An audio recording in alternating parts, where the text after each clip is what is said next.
അഫ്ഗാനിസ്ഥാനിൽ നിന്ന് ഒരു വത്തയ്ക്ക പോലും അതിർത്തി കടന്ന് പാകിസ്ഥാനിലേക്ക് വരുന്നില്ല. പിന്നെ എങ്ങനെയാണ് തോക്കും ബോംബുമായി ഭീകരവാദികൾ മാത്രം സുഖമായി ഇങ്ങോട്ട് കയറി വരുന്നത്? ചോദിക്കുന്നത് നമ്മളാരുമല്ല, പാകിസ്ഥാനിലെ അതിശക്തനായിട്ടുള്ള മതനേതാവ് മൗലാന ഫസ്ലൂർ റഹ്മാനാണ്. സ്വന്തം പാളയത്തിൽ നിന്ന് തന്നെ ഭരണകൂടത്തിനും സൈന്യത്തിനുമെതിരെ ഇത്രയും വലിയൊരു പരിഹാസം പാകിസ്ഥാൻ അടുത്ത കാലത്തൊന്നും കേട്ടിട്ടുണ്ടാകില്ല.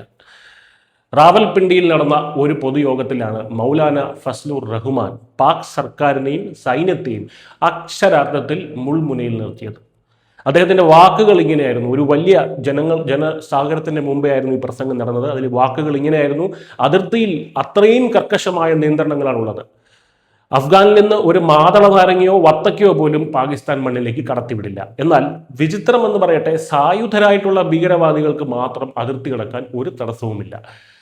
യഥാർത്ഥത്തിൽ പാകിസ്ഥാൻ ഇത്രയും കാലം ലോകത്തിന് മുന്നിൽ പറഞ്ഞു കിടന്ന പച്ചക്കള്ളങ്ങളാണ് അവിടെ പൊളിഞ്ഞു വീഴുന്നത്. ഭീകരവാദികളെ തടയാൻ തങ്ങൾക്ക് കഴിയുന്നില്ല എന്ന് പറയുന്ന സൈന്യം അഫ്ഗാനിലെ സാധാരണക്കാരുടെ കച്ചവടം മാത്രം കൃത്യമായിട്ട് തടയുന്നുണ്ട്. ഈ ഇരട്ടത്താപ്പിനെയാണ് മൗലാന ഇപ്പോൾ ചോദ്യം ചെയ്തിരിക്കുന്നത്.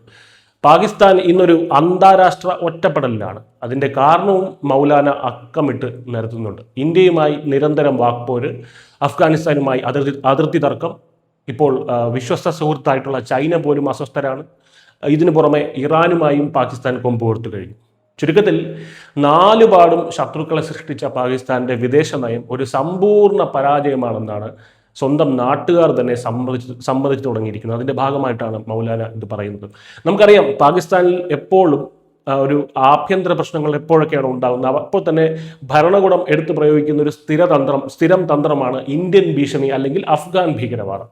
പട്ടിണിയും പണപ്പെരുപ്പവും കൊണ്ട് ജനം വലയുമ്പോൾ ശ്രദ്ധ തിരിക്കാനാണ് ഇത്തരം കഥകൾ മെനയുന്നത്. പക്ഷേ അസീം മുനീറിനും ഷഹബാസ് ഷെരീഫിനും ഇനി പഴയ പോലെ ജനങ്ങളെ വിഡ്ഢികളാക്കാൻ കഴിയില്ല എന്നതിൻ്റെ സൂചനയാണ് ഈ മൗലാനയുടെ വാക്കുകൾ.